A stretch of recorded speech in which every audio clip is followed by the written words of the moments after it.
The broadcast is now starting. All attendees are in listen-only mode.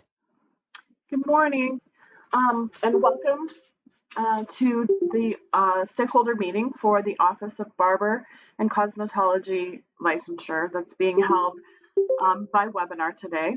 Before we get started, I wanted to introduce some of the division staff and the Office of Barber and Cosmetology staff that are with us today to help me facilitate the meeting. We have Laura Bravo, who's a policy analyst with the division. And we have Ophelia Duran, who is the program director for the Office of Barber and Cosmetology. I'm Karen McGovern. I'm the Deputy Division Director of Legal Affairs for the Division of Professions and Occupations. In compliance with the governor's orders regarding COVID-19, the division has transformed to a platform that is 100% virtual, and we appreciate your flexibility with that. I wanted to start the meeting by reiterating the importance of your feedback today. We make decisions every day that affect your life and your business, and your input is vital in the rulemaking process. When we engage in the rulemaking process, our goal is to create regulations that clarify and explain legislation, that ensure minimum competency to enter the field and the competency required to continue practice. And then we endeavor to provide only those regulations that are absolutely necessary for consumer protection without creating unnecessary barriers to the marketplace. And that's something that I think we're going to focus on a lot today with the bill that I'm going to introduce to you. Today, we're going to look at the implementation of Colorado House Bill 2013-26. That is the Red Tape Reduction Act, and it creates an occupational credential portability program to streamline endorsement applications. So those people that are coming in from other states to be licensed in Colorado. The process for the meeting, I want to kind of explain the format before we get started. So first, this meeting is being recorded.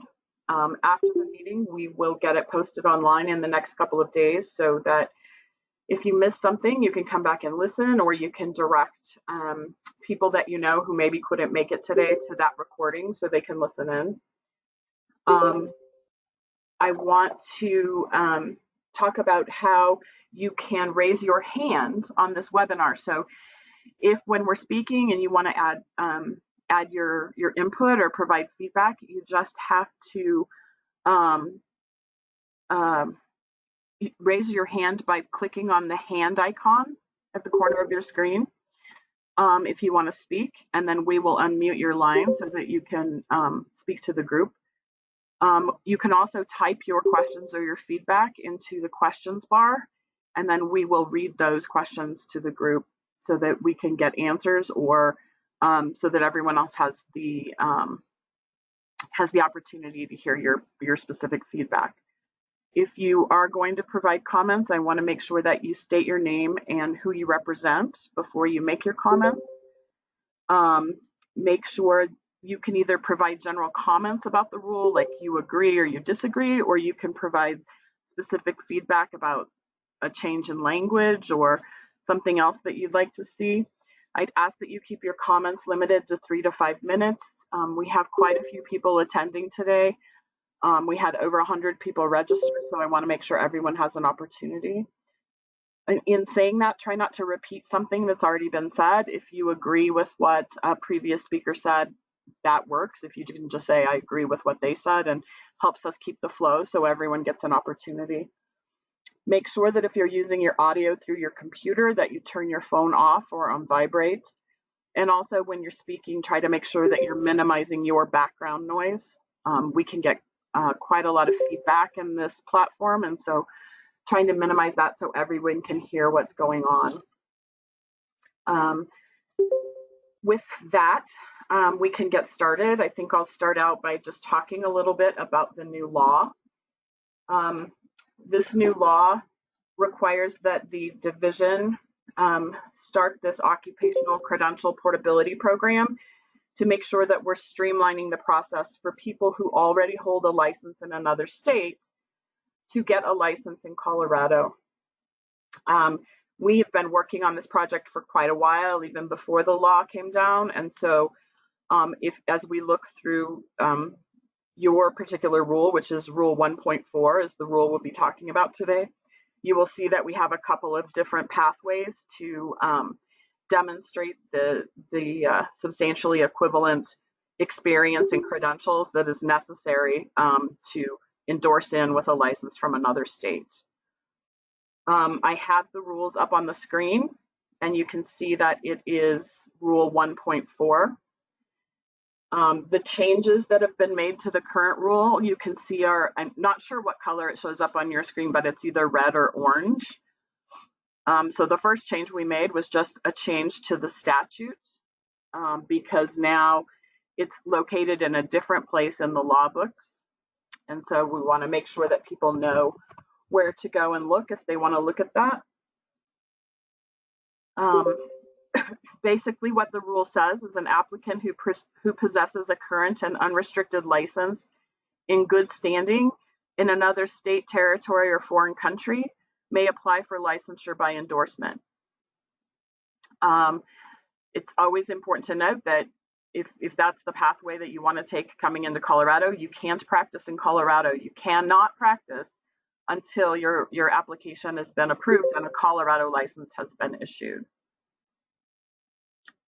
As we go down to the next page, it will look at the requirements for licensure by endorsement.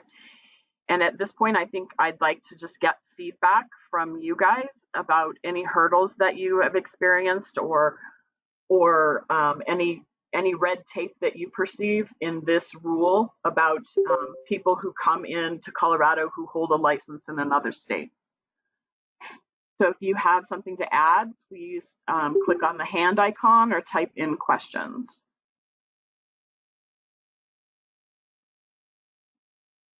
Okay, thanks, Karen. Tina Silver. Tina, if you unmute your line, you can speak. Tina, go ahead. I'm just wondering, in this rule, is there going to be a, gosh, I just lost my train of thinking. I apologize. I know in some other states there's a certification rule, and in Colorado going out, Colorado no longer certifies documentation of education going out. Are you going to require certified documents coming in? I don't believe that we do. What we require is that the licensee attest.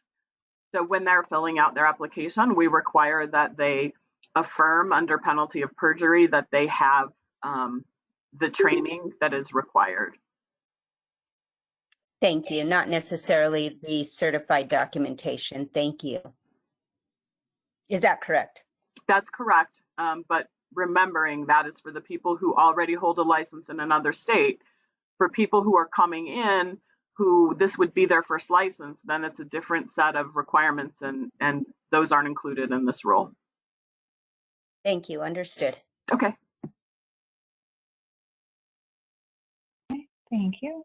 I don't see any other hands at this time. Okay. Oh, here we go. Vicky Herrera. Vicky? Yes, hi. We had a question. I'm not representing any community, but as a minority, people that are not allowed to get their license in the state because of their they're not having a social security number, just an IT number. An IT number, it's a tax, so you can do their tax. So they're allowed to do their income tax at the end of the year, every year. Will people with that number will be allowed to do their they have the required hours asked by the state? So that's a different issue, but I can talk about that a little bit. In Colorado, Okay, thanks. Just as a state, there is a law that requires that anyone who holds a professional license be able to document lawful presence in the United States. And so it's not necessarily that you have to be a citizen. We have lots of people who may not have a social security number, but you definitely have to have the appropriate documentation from the government that shows that you are in the United States lawfully. And so if you have specific questions, I would invite you to contact us either by telephone or through email, and one of our licensing specialists or someone in the program can walk through that with you and see if you have the documents or in your community if they have the proper documents to prove the lawful presence. Okay, thank you so much. We just had that question. You're welcome. Okay. Thank you. I see another hand raised. Let me navigate. Irma Lucas. Irma? Irma, you're self-muted. If you unmute your line, you can share your comment. Irma? There you go. Go ahead. Thank you. So I'm Irma Lucas. I'm just a licensee, and I'm wondering about the this expansion of reciprocity, and reciprocity being the practice of exchanging things with others for mutual benefits. I'm kind of concerned with regard to where we're making it easier for people to come in.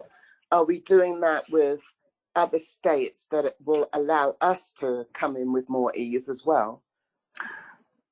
That's a good question. So what this does is this is a Colorado law, and it's something that is very important to Colorado to make sure that we can decrease any burden or hurdles for people to come into our state to work. We don't have control over other states, right? So we can't have a law that says another state has to offer our citizens, our state citizens, the same hospitality is what I like to call it. And at this time, we don't have a compact. I know that there are compacts for many professions. I know that I've heard rumblings about compacts for the barber cosmetology industry. The one thing that this bill does do, though, is it makes a statement in the law that says that this, as a state, we should be open to compacts and reciprocity agreements. My concern is that, say for instance, California, every time that there's been a major disaster in California, we've had a surge of people moving into Colorado. Now, I am a barber. If we start to have a flood of people coming in and we have no exit, there's nowhere else for us to go because we're met with the same rigid laws that they're not met with here. I know we can't force them to create a law, but certainly can we not negotiate something with them? And like I said, that's something that I know that there's been rumblings about, and that's something that we can, as part of this red tape reduction, something that we will focus on moving forward. Okay, thank you. Thank you. I have some written comments that have come in. William Rose shared, I guess entering Colorado from California could not have been easier. Right, that's good to hear. One was from Ashley Goldie asked, does any of the topics being discussed in today apply to licensed estheticians? Yes, it applies to all of the professions. Thank you. And then Leah Nicolette says, if someone's education in another state does not meet the hours requirements, but they have been working in the industry under the license provided in the state, is there an hour of working requirements that would be the equivalent? Yes. She noted she's with Bloom Spa. Yeah, so if we look down here at section B3, it's B3B 2A, it talks about, or 2, it talks about that if you completed at least 65% of the training hours that we require in Colorado, and you have been working in good standing in another state, then there is a rate. So 500. So basically, if you look at A, there's an example, and I think that I want to make sure I read this right, but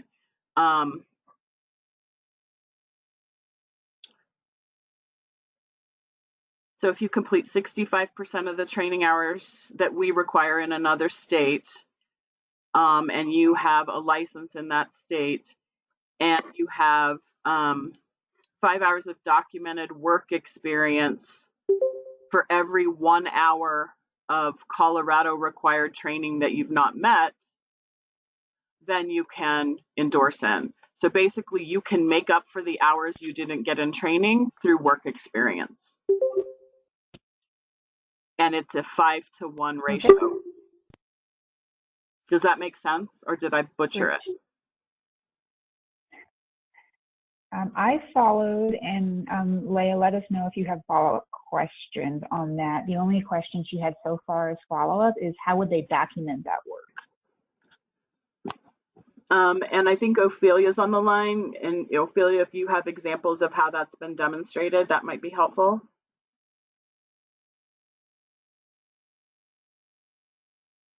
Hey everyone, this is Ophelia Duran. Yes, the way that work experiences gets documented is there's a place on the application for each applicant to put their years of experience in a salon. So it's a pretty easy to fill out table. Okay, thank you. Great, thank you. Okay, so again, she just wanted to clarify, so it's a self-affidavit. Yes. In other words, is there any documentation required, or is it just written that the person is saying, I completed these hours? Yep, we're asking you to put it on the application. We're not asking for supporting documentation, but always want to remind people that when they're signing their application, they're signing it under penalty of perjury. So that because of that, we feel like we are getting the correct information. And then if we have a question, then we can reach out and ask for some sort of documentation if we feel that that's necessary. Okay, great. Again, so Leah, if you have further follow-up, she says thank you. So I think we have answered her questions for now. Great. The next written comment is from Tony Vidovadi. I apologize for the mispronunciation. This person asks, is this an effort to fill a gap of licensees needed to meet customer demand? I don't know that that's necessarily the impetus for the bill. I think really, as a state, Colorado tries to be very progressive and tries to be what in regulatory terms we would call a friendly state. We like to be a state where people are welcome to come and practice their trade. And so we do try to streamline this to make sure that there's not too much red tape. I mean, we obviously, as the Office of Barber and Cosmetology, we have to make sure that people are competent and that we're protecting the public, but we want to make sure that we don't have a bunch of rules in place that keep people out. And I think that's really just the bottom line. Okay, great. And Ken, I'm just going to add, I'm not sure if you mentioned this at the beginning, I think you might have, but this is a bill that applies to many professions and not just barber cosmetology. So many of our professions under the Division of Professions and Occupations are going through a similar process of looking at reducing red tape, just as a little bit of context. Oh, thank you, Laura. Yeah, that's an important piece. I think we look at about, we have roughly 40 different programs and regulate about 52 different professions. And this bill applies to all but 6 of our programs. And those are mostly business model programs that don't regulate the licensee, but rather a business. I think another important piece to talk about is that this bill also allows military spouses to have a temporary license for up to 3 years while they are in the state with their spouse who is stationed here. So that's also a really good thing, and is really supportive of the military, of military families. And we do have a high population of that in Colorado. Okay, great. Thank you, Karen. I have a hand raised from Deborah Becker. Deborah? There you go, Deborah, go ahead. Hi, can you hear me? Yes, go ahead.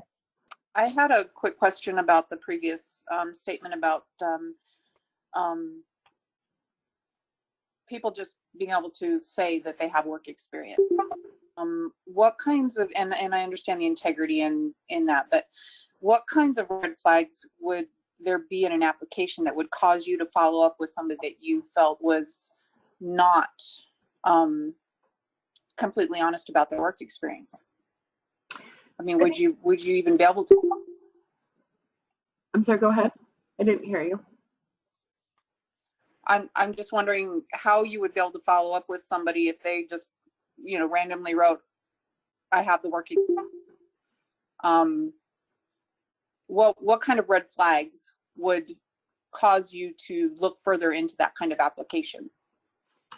I think that there are statements that can be made throughout the application that will cause us to stop and require documentation for all of the questions. For these particular questions, I think it depends on how long they've been licensed. So, for instance, if Okay. we had recently had someone, although it might have actually been over a year ago, I'm losing track of time with the current situation. Someone who was coming from Florida, and Florida doesn't require the same number of hours that we do, but this person had a license in Florida for 15 years. And so if they've had a license for 15 years, we look at the work experience they're reporting and see if that makes sense. 15 years worth of work, if it makes sense. If we have somebody who has only had a license for 3 months and they say that they've worked 6,000 hours, then obviously that doesn't make sense, and we're going to require documentation. Right. So what about the people that have held a license for 20 years but never worked in the industry? How do you figure that out? Because they want to buy product, Sure. And I think that there's always, I think that with any process, there's always somebody who's going to try to push the envelope. And so what we do is try to balance consumer protection with making sure that we're not putting up hurdles. And so, right. Ophelia might have some other examples.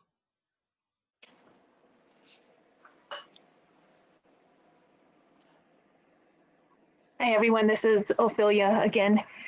Yes, we do have a few other examples of that. And one of the challenges with requesting more information of applicants is then it starts to look like we're being nitpicky or questioning them more. But I think if we start to just ask that question about, okay, clarify this for us, clarify that, how were you licensed in that state? Sometimes that's valuable information so that we know that that person is in fact telling the truth. Right. So like Karen mentioned, there are other questions in the application that would cause us to inquire a little bit farther or a little bit further if the answers didn't make complete sense. And sometimes what will happen, and this is one of those things that we worked on to reduce red tape a few years ago in adjusting this rule in particular, was not requiring every single person who didn't meet the requirements to take the written and practical exam again. So that's always an alternative to that person endorsing into Colorado, is if they don't have a written or practical exam, then they have the hours that can substitute for the practical exam as well as the original training hours, but it doesn't necessarily substitute for the written exam. So that's another example where if they're missing that because that state doesn't require it, then they have to pass our written exam in order to get that license, despite the fact that they may have applied for endorsement. And I think another piece I would bring up, thanks, Ophelia, is, we do have, there are abuses, and we typically will, we get notified by other states if they find abuse. And we also know what states we're likely to get that from. And I would say, by and large, and Ophelia, correct me if I'm wrong, is that we don't have an abundance of states that don't have similar requirements to ours. Is that correct, Ophelia? That's correct. Yeah. Yes, that is correct. They're all, they vary from very few hours of training to, for the cosmetologist license, up to 2,100 hours of training. So in those states where the requirements exceed ours, that's a whole lot easier, and it requires a review on a case-by-case application when the requirements are less than our state. Yeah. Another quick question. I know that, on the state thing, you have my business license number, you have my personal license number, that kind of stuff. Is there a way to document, because essentially even booth renters should be registered as a business under you, correct? Is that a way to follow up with just confirming what they're saying on the paper? That they've been registered with this business or this, for a certain length of time? It may be, but if they're coming from another state, they may not have the same requirements that we have. And I think I don't want to get too caught up in this, because as Ophelia said, we have a handful of states that don't at least have the same number of hours that we have or more. Okay. And I do think that it's just important to note that we look at each one of those applications on a case-by-case basis. They don't get streamlined through if there has to be an equivalent, or if we have to consider experience to substitute for another requirement. It gets a thorough review by the office. Okay, I just was curious about how that follow-up happens. Okay, thank you. We have some additional written comments. I don't see any other hands raised at this time. So Veronica Stiles is asking, can you have an active manicuring license in one, and can I get a second active license in Colorado?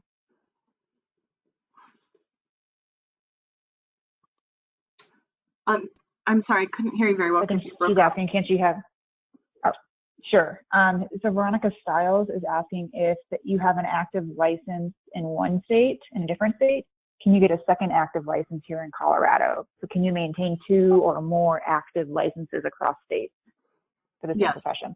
Yes, it's not like a driver's license where you trade your license in. We have people that have licenses in many states at the same time.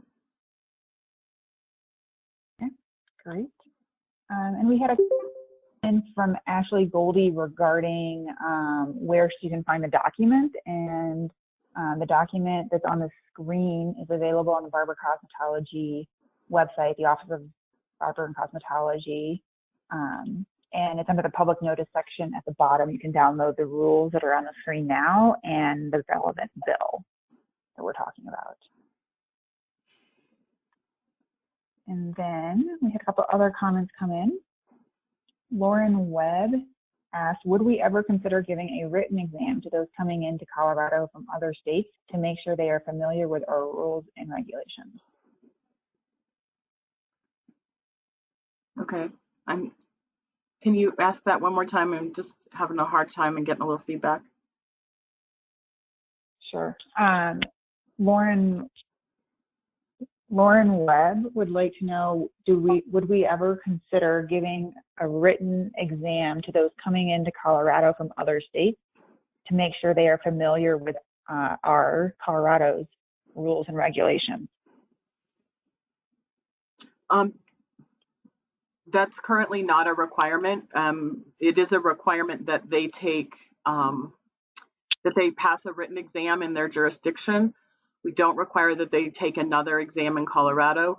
However, they are held to the Colorado standard, so they're held to the same standard as people who took the test in Colorado. Okay, thank you for clarifying. Lauren, if you have follow-up questions, feel free to raise your hand and we can unmute your line. And Ophelia, please feel free to jump in if Silver, there's something you want to highlight.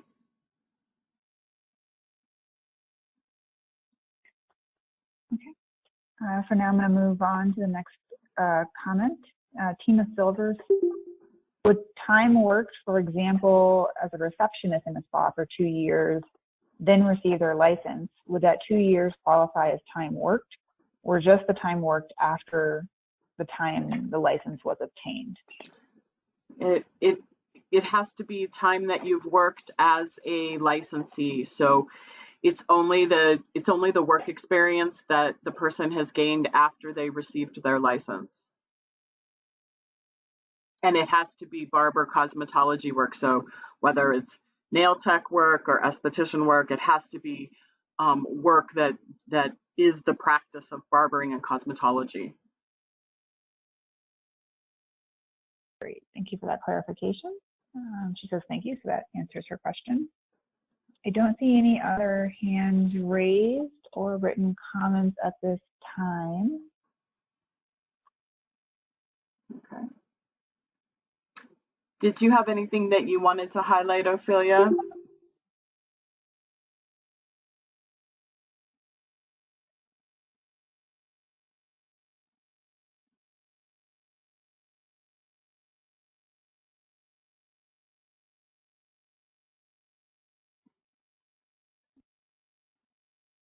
Okay. And again, for all the stakeholders on the call, you can use the raise your hand feature for general comments or specific language changes, things that we should clarify better, lines, or you can use the questions pane and send a comment, a question, a suggestion.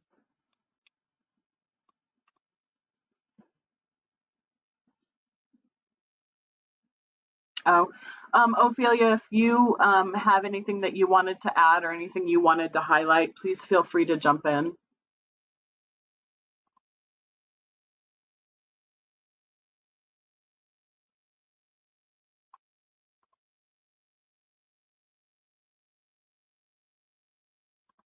Ophelia says she doesn't have anything right now to add. Okay.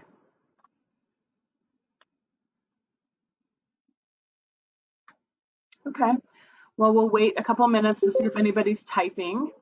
But while we're doing that, I'll go ahead and talk about next steps. So what will happen is we will take feedback and talk to the director to see if there's any other changes that she wants to make to the rule based on any feedback that we've received. And then the rules will be filed with the Secretary of State, and there will be a rulemaking. And I'm sorry, I'm just trying to get to my other screen. It's I'll be sure and give you the correct date. And the date for the rulemaking hearing is set for October 1st at 12 noon. And we will send out a notice to all licensees so that you know, so that you have the date and the time in your inbox, and also the link so that you can join the rulemaking by webinar if that's something that you're interested in. And again, at this point, all we're talking about is the endorsement rule. Those are the only rules that are open at this point.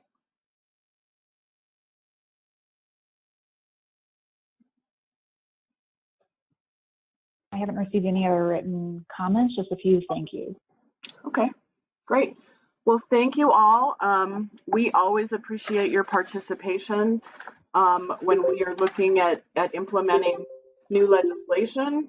And so I really appreciate your sitting down with us this morning to talk about this. If you have any other questions or if you have written feedback, please feel welcome to send that to Dora_Becker dpo_rulemaking@state.co.us, or you can send questions to the Office of Barbering and Cosmetology. Thank you. Karen, we did have a last minute hand raised. I don't know if we have time. Sure, absolutely. Paul Rainey, I saw your hand was up. Paul, wanted to make sure we gave you time if No, you wanted to speak. if you can hear Okay. me, I accidentally hit the hand raise. I didn't mean to do that. Oh, okay. No worries. Okay, great. I just wanted to check in. Thank Thank you. Okay, great. Thanks, Then we are good everybody. then. Have a great day. Bye-bye. All right. Thank you. Bye.